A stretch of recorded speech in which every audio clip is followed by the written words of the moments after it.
বড় ভাই এই বি ঘর যেই যে দুটো খেয়ে নেবো, দুটো যে খেয়ে পেট ভরবে তারা বালাই নাই। এই ক্যাটারার গেলা ক্যামেরাম্যানে চুদম পট্টি দেখি আমার পাড়ার হিজড়ি মেয়ে গেল না প্রেগনেন্ট হয়েছে, মা দাঁড়িয়ে গেল শুধু ওই বাল তৈরি করছি। আবে তোরা মেয়ে পটা, তোরা বি ঘরে মেয়ে পটা নাম্বার লে ঘুরতে নিয়ে যা গান মারা মা চুদা। কিন্তু কথা হয়েছি বাকি লোকগুলা গেছে ওদের খাওয়া, ওরাকে গান মারাইতে সেখানটাতে মাদারি গাছ শুধু মেয়ে দিয়ে খাওয়াইছি সারাদিন।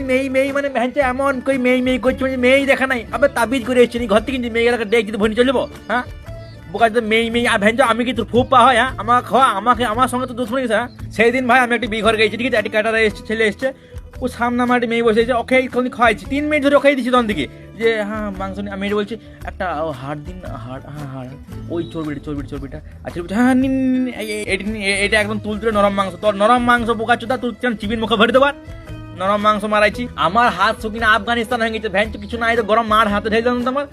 আর নরম মাংস তুলতুলি হাড় সব খেয়ে দিয়ে দিলি তো আমাকে দুটো বাল লাগা অন্ড করে দিতে আমি ঘরে ধুয়ে খেয়ে নেবো।